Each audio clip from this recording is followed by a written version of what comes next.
I want you to understand something before I tell you the rest. I was not a superstitious man. 23 years serving aboard the Perpetual Vigilance, running supply routes through the Eastern Fringe, and I had seen things that would shatter weaker minds. I had watched men die from hull breaches, their blood crystallizing in the void. I had seen Geller field fluctuations turn a cargo hold into something from a fever dream for 17 hours. I had stood on the bridge when we translated into a system that should have held a colony of 40,000 souls, and found only a dead world with the word hunger carved into its crust in trenches visible from orbit. I had seen all of these things and processed them with the cold efficiency expected of a senior bridge officer. I filed my reports. I said my prayers to the God Emperor. I took my rations and performed my duties, and never once did I let the weight of the galaxy's horrors crack my composure. This is important. This matters, because what I am about to describe to you is not the raving of a madman who saw terror in every shadow from the start. I was whole. I was sane. I knew the difference between reality and imagination, between the natural darkness of a void ship's corridors and something else entirely. I need you to believe that I was stable before I tell you about the shadow that followed me, the shadow that is following me still, the shadow that I am becoming. The first time I saw it, I thought my eyes were playing tricks after a double shift. We were 6 weeks into a standard supply run, nothing unusual, the ship humming with the familiar vibrations of the plasma drives and the constant low murmur of the thousands of souls packed into her decks. I was walking from the bridge to my quarters, passing through the secondary observation corridor on Deck 7, a stretch of hallway with thick armor-glass viewports looking out into the warp itself. Most crew avoided this corridor, the site of the Imperium. Pressing against those viewports, that churning sea of impossible colors and half-formed shapes, it unsettled people, but I found it calming in a strange way. The warp was dangerous, yes, but it was also contained. The Geller field held, the navigator guided us true, the chaos beyond the glass was kept where it belonged, and there was something almost peaceful about walking past such tremendous power and knowing you were protected from it. I was tired that night. My eyes burned from staring at cogitator screens for 12 hours, tracking supply manifests and coordinating with the deck bosses about cargo distribution for our next port. Simple work, mind-numbing in its repetition. The kind of labor that leaves your thoughts free to wander into dangerous territory. I remember thinking about home, about the agri-world where I was born, about the smell of grain fields before harvest and the sound of my mother's voice calling us in for evening meal. Foolish thoughts for a man my age, sentimental, the kind of weakness I normally kept locked away. But I was tired, and the corridor was empty, and the warp light filtering through the viewports painted everything in shades of violet and sickly green, and for just a moment I let my guard down. That was when I saw it for the first time. It was in my peripheral vision, a darkness that seemed too dark, a shadow that fell where no shadow should fall. The overhead lumens were functioning perfectly. The light was even throughout the corridor. There was nothing between me and the nearest lamp that could cast such a shape, but there it was, at the edge of my sight, a patch of blackness that seemed to absorb the warp light rather than be illuminated by it.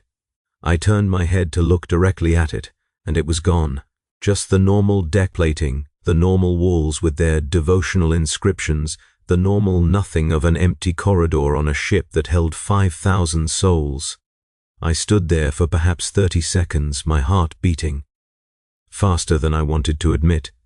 Then I laughed at myself, a short, bitter sound that echoed off the metal walls. Tired eyes, nothing more. The first sign that I needed to request leave time at our next port, perhaps spend a few days planetside to remind my body what natural light felt like. I continued to my quarters and slept deeply for 6 hours and woke feeling refreshed and did not think about it again for 3 days. The second time was in the mess hall during the officers' breakfast shift. I was eating alone as I preferred, a bowl of protein slurry and a cup of recaf, reading through the morning duty roster on a data slate. The hall was perhaps half full, other officers scattered at their own tables, the low murmur of conversation mixing with the clink of utensils, and the ever-present hum of the ship's systems. Everything was normal. Everything was exactly as it had been for 23 years of mornings just like this one. Then I looked up from my data slate to take a sip of recaf, and I saw it again. The shadow. It was under the table across from me, an empty table where no one sat, but there was something beneath it, something darker than the normal darkness under furniture, something that seemed to have depth and weight in a way shadows should not. I stared at it directly this time, refusing to look away, refusing to let it disappear into the corner of my eye like before. It did not disappear. It stayed exactly where it was, a pool of impossible blackness, and as I stared at it I became aware of something that made my blood run cold. It was staring back. I cannot explain how I knew this. The shadow had no eyes, no features of any kind, nothing that should have been capable of awareness, but I felt its attention on me like a physical weight, like pressure against my skull, like the sensation you get when someone is watching you from behind and you turn and they look away a fraction of a second too late. The shadow was watching me.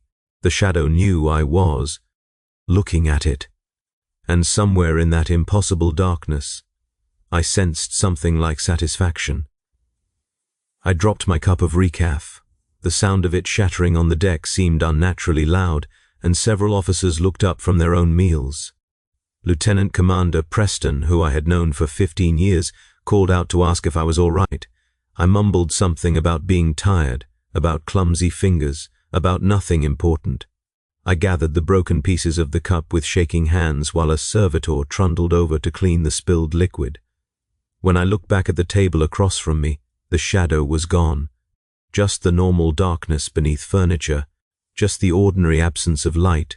I did not sleep well that night, or the night after, or any night for the next 2 weeks.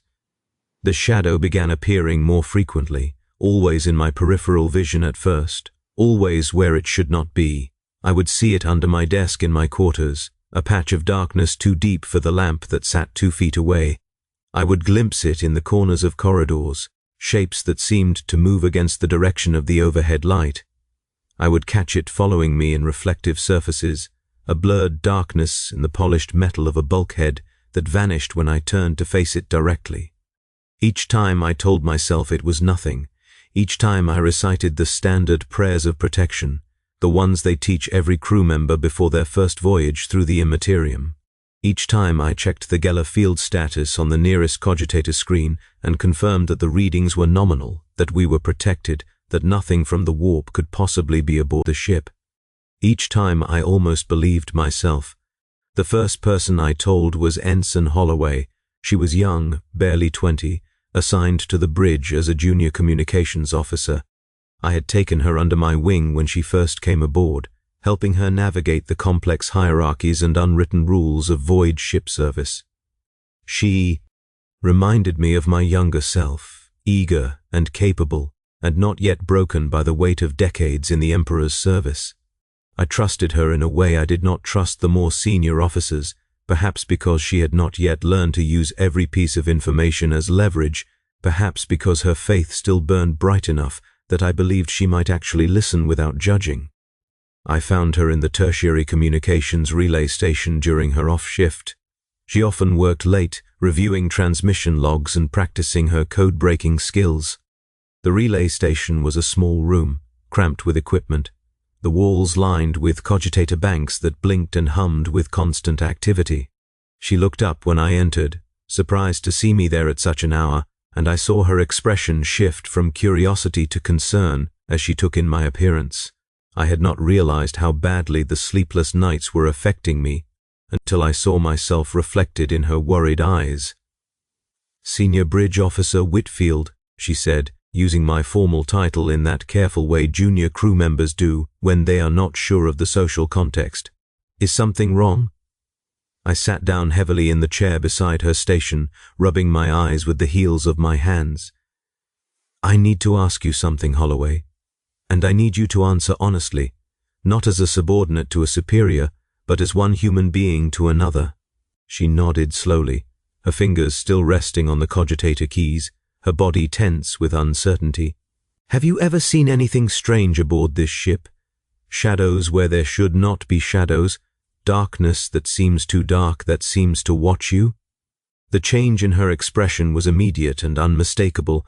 Her face went pale, and her hands clenched into fists on the cogitator console. "How long?" she whispered. "What?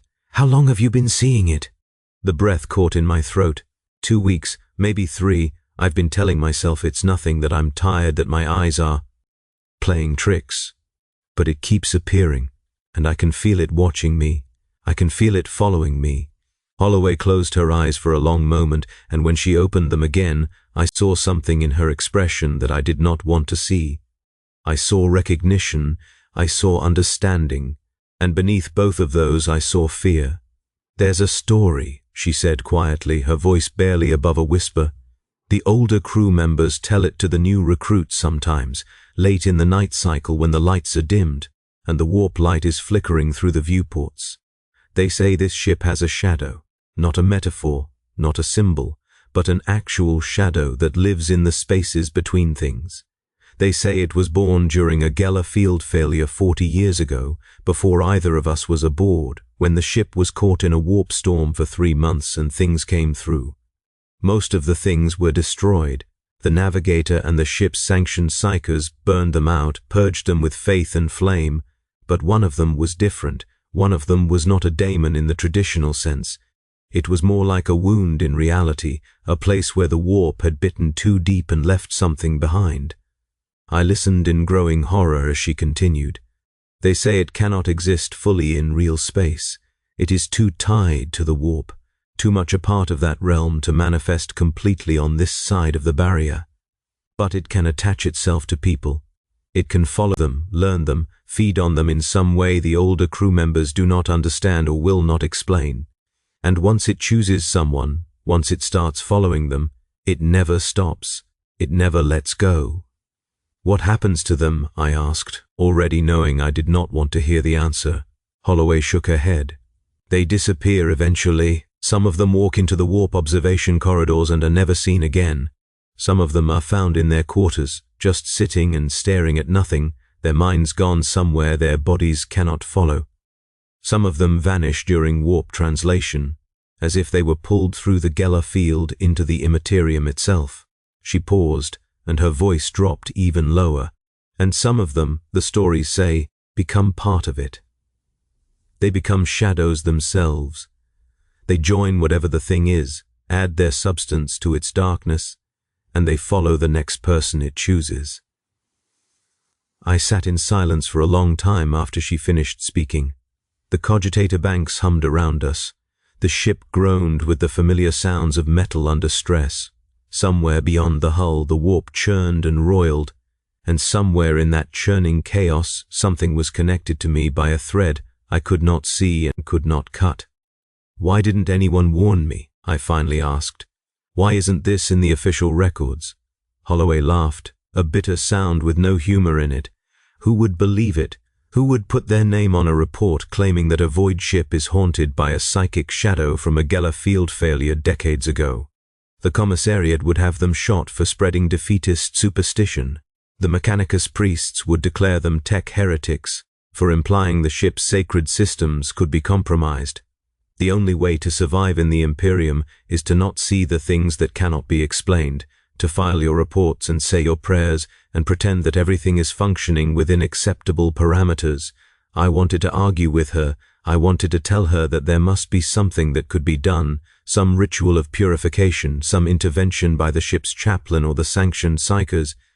But I had served in the Imperial Navy for 23 years. I knew exactly how the machinery of bureaucracy handled inconvenient truths. I knew what happened to people who insisted on seeing things that were not in the approved documentation. I thanked Holloway for her honesty. I returned to my quarters, and I sat in the darkness for hours, watching the shadows that gathered in the corners of my room, waiting for one of them to watch me back. The weeks that followed were an education in slow terror. I learned the rhythms of the shadow, the patterns of its manifestation, the rules that seemed to govern its appearances.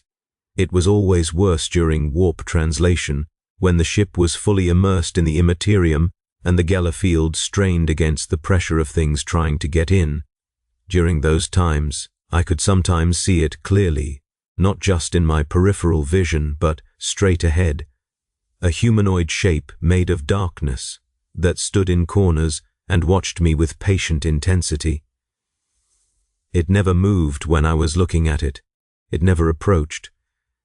But each time I saw it, it seemed slightly closer than before, slightly more defined, slightly more real. In real space, between translations, it was subtler. I would catch glimpses of it in reflective surfaces, a dark blur that moved against the normal flow of shadows.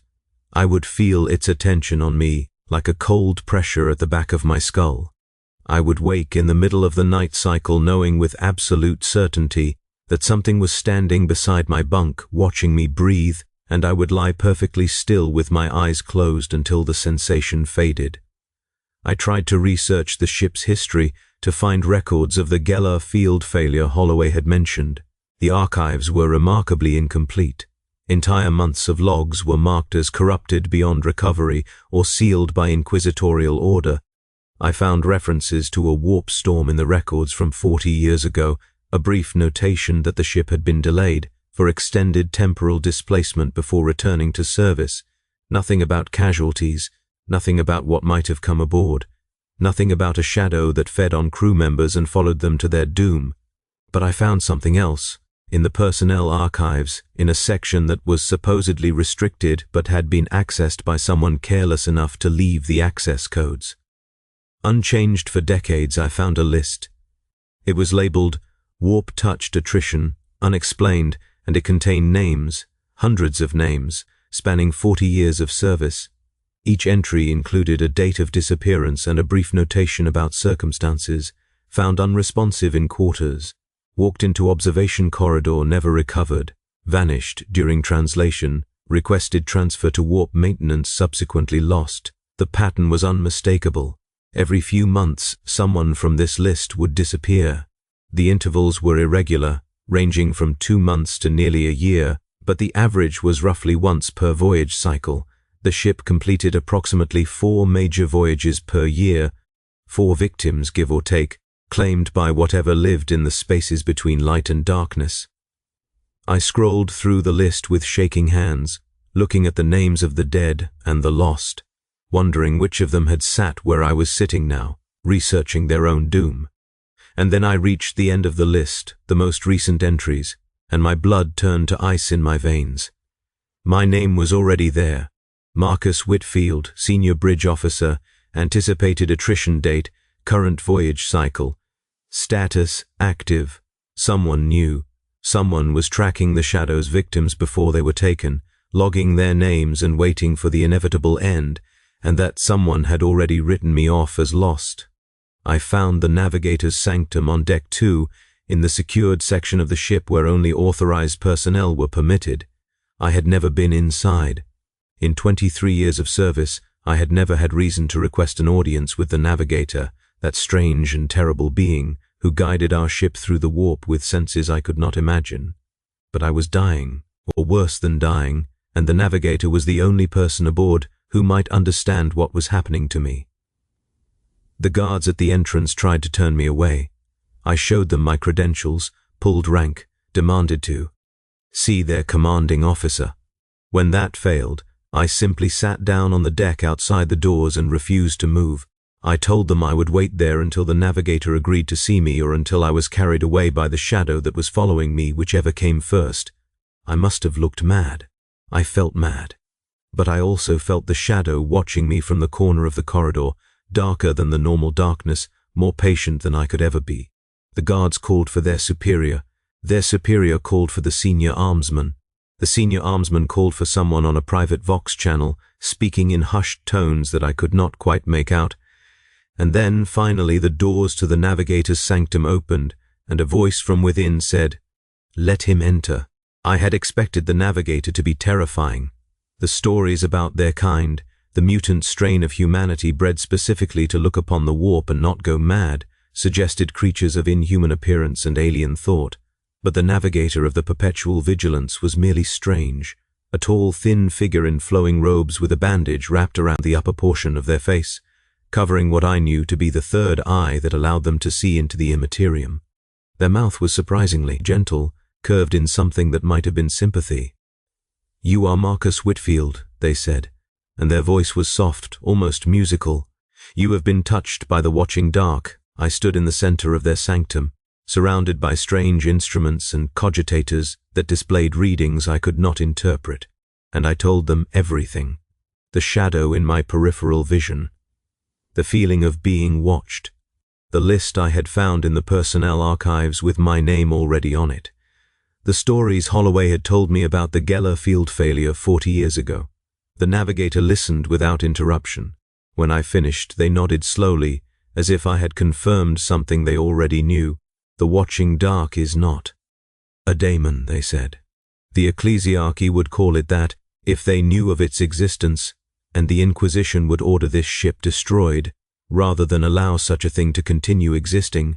But names have power, and calling something a daemon when it is not gives it strength it does not deserve. The watching dark is a wound, a scar in the fabric of reality where the warp bit too deep and left something behind. It cannot fully manifest in real space. It is too much a part of the Imperium, too dependent on the energies that flow there, but it can attach itself to living souls. It can feed on their fear, their attention, their awareness of its existence. And over time, feeding on these things, it can pull them across the barrier, can drag them into the space between real and unreal where it makes its home." "I am doomed," I said flatly. "There is nothing that can be done." The navigator was silent for a long moment. When they spoke again, their voice was even softer than before. "There is a choice. There is always a choice, even when all the options are terrible. The watching dark feeds on awareness. It grows stronger when you see it, when you think about it, when you fear it. Some of those who have been touched before you chose to simply stop seeing. They convinced themselves that the shadow was not real, that their eyes were playing tricks, that nothing was following them. They forced themselves to forget, and some of them, a very few, managed to starve the thing enough that it lost interest and moved on to other prey. And the others? The others went mad from the effort of not seeing what was directly in front of them. The human mind is not built to deny reality so completely. Those who tried to forget usually succeeded only in fragmenting themselves, in breaking their minds into pieces that could not be reassembled. I laughed, a sound that held no humor. So my choices are to be consumed by a shadow, or to drive myself insane trying to pretend it does not exist. There is a third option, the navigator said slowly, as if weighing whether to speak. But it is not better than the others. It is simply different. I waited. You could give yourself to the watching dark willingly. You could stop fighting, stop fearing, stop trying to escape. You could walk into its embrace and let it take you into the space between. Those who have done this, the records suggest, do not truly die. They become part of the thing itself. They join the shadow, add their substance to its darkness, and in that joining they gain a kind of immortality. They exist forever in the warp's edge, watching, waiting, following the next person the watching dark chooses. I remembered Holloway's words, her description of those who become part of it. I remembered the feeling of being watched by something in the darkness that seemed satisfied by my attention. I imagined spending eternity in that state, neither alive nor dead, forever following someone new, forever feeding on their fear and awareness, and slowly pulling them toward the same fate. That is not a choice, I said. That is damnation. Perhaps, the navigator agreed, but it is the only form of survival the watching dark offers, the only way to persist even in such a diminished form. Some have taken it. You can see their shadows in the dark corners of this ship if you know how to look. They are not unhappy, I think. They have simply become something other than human. I left the navigator's sanctum without another word. I walked through the corridors of the ship, past crew members who nodded at me without knowing what followed in my wake, past cogitators and servitors and devotional shrines to the god emperor. The shadow walked with me, as it always did now, visible in every reflective surface, present in every patch of darkness. I could feel its attention on me like a physical weight, and I understood now that it was not malevolent. It was simply hungry. It was simply doing what its nature compelled it to do. I stopped in the warp observation corridor on Deck 7, where I had first seen the shadow weeks ago. The Imperium churned beyond the armor glass, a sea of impossible colors and half-formed shapes. I stood there for a long time, watching the warp, feeling the shadow watching me. The truth is, I had already made my decision. I had made it the moment I saw my name on that list, already written among the lost. I had made it when I realized that the Imperium had no mechanism for saving people like me, no procedure for dealing with wounds in reality that attached themselves to human souls. I was a problem without a solution, an inconvenient truth that would be filed away and forgotten, just like all the others before me. But I did not want to go mad trying not to see, and I did not want to be consumed against my will, dragged screaming into the space between real and unreal. If I was going to fall, I wanted to fall on my own terms. I wanted to choose the manner of my ending, even if all the choices were terrible. I began to write this account. I wanted someone to understand, someone to know what happens to those of us who are touched by things that should not exist. I wanted to leave a record, a warning, a confession of everything I had seen and felt and learned. Perhaps someone will find these words after I am gone. Perhaps they will be filed away and forgotten like everything else. Perhaps they will be burned by the commissariat as dangerous superstition. It does not matter. The act of writing itself is a kind of defiance. The act of putting words to experience is a way of saying that I existed, that I mattered, that what happened to me was real. The shadow is closer now than it has ever been. I can see it clearly even in well-lit spaces, a humanoid shape made of darkness that stands in the corners of rooms and watches me with patient intensity. It does not frighten me anymore. Fear is just another form of attention, another way of feeding the thing that follows me.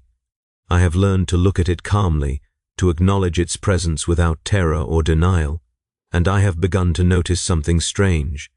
The shadow has features now, faint outlines that were not visible before, a suggestion of a face, a hint of eyes, a shape that might once have been human, might once have been someone like me, someone who was touched by the watching dark and chose to join it rather than be consumed.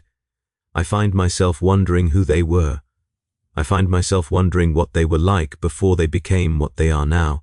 I find myself wondering if any part of their original self remains, hidden somewhere in that darkness, watching and waiting, and remembering what it was like to be alive. The navigator told me that those who join the shadow are not unhappy. I am beginning to understand what they meant. There is a peace in accepting the inevitable. There is a calm in stopping the struggle, in letting go of the desperate need to survive at all costs. I have fought for 23 years in the Emperor's service. I have done my duty. I have filed my reports and said my prayers and followed my orders. I have been a good servant, a loyal subject, a faithful cog in the great machine of the Imperium, but the machine does not care about its cogs.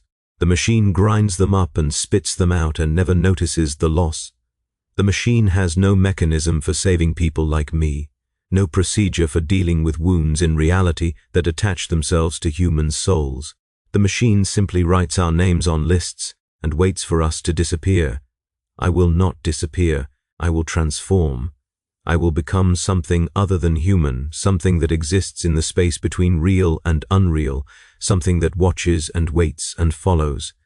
It is not the ending I would have chosen if I had been given better options, but it is the ending I have, and I will face it with the same calm acceptance I have brought to every other terrible truth the galaxy has shown me. The shadow is reaching for me now. I can feel its touch on my skin, cold and somehow comforting, like the darkness that comes before sleep. I am not afraid. I am ready.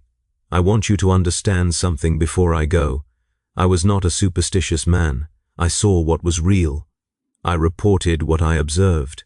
I did not flinch from the truth, even when the truth was terrible beyond imagining. And the truth is this: the galaxy is full of things that should not exist, wounds in reality that feed on human souls, shadows that follow and watch and wait. The Imperium does not acknowledge these things, because acknowledging them would require solutions the Imperium cannot provide. So we pretend they do not exist. We file our reports and say our prayers and walk into the darkness when our time comes. I am walking into the darkness now. I am letting go of everything I was, everything I thought I would become. I am joining the shadow that has followed me for so long, adding my substance to its darkness, becoming part of something older and stranger and more patient than any human being could ever be. And when the watching dark chooses its next victim, when it attaches itself to some new soul and begins the slow process of consumption, I will be there. I will be watching from the shadows. I will be following them through the corridors of this ship, feeding on their fear and awareness, waiting for them to make the same choice I am making now. It is not a good ending, but it is an ending I chose for myself, and in the grimdark future of the 41st millennium, that is the closest thing to victory any of us can hope for. The shadow embraces me, I embrace it back, and somewhere in the darkness between real and unreal, I begin my eternal watch. This is what it is like to be followed by a warp shadow. First you see it, then you fear it, then you understand it, and finally, inevitably, you become it. May the Emperor forgive me. May whoever reads these words learn from my fate, and may the next person. The watching dark choosers find the strength to make a different decision than I did, though I suspect they will not. The shadow is very patient, and in the end, we all walk into the darkness. I am Marcus Whitfield, Senior Bridge Officer of the Perpetual Vigilance, and I am no longer afraid. The shadow has taken me, the shadow is me, and I am watching you now, reading these words, feeling your attention like warmth against my endless cold. You are aware of me. You are thinking about me. You are feeding me just a little with every moment you spend contemplating what I have become. Remember this, when you walk through the dark corridors of whatever vessel or hive or forge world you call home. Remember this, when you catch a glimpse of something in the corner of your eye that seems too dark, too deep, too patient. Remember this, when you feel the pressure of something watching you from the shadows. It might be nothing. It might be your tired eyes playing tricks, or it might be me, it might be us. It might be all the souls the watching dark has claimed over the decades. All of us joined together in a darkness that feeds on awareness and fear and attention. We are watching. We are always watching. And somewhere in the vast uncaring Imperium, on a ship or a world or a station, another soul is seeing us for the first time. Another name is being added to the list of the lost. Another story is beginning, just like mine began, with a shadow in the peripheral vision and a cold certainty that something is wrong. Welcome to the darkness. We have been waiting for you.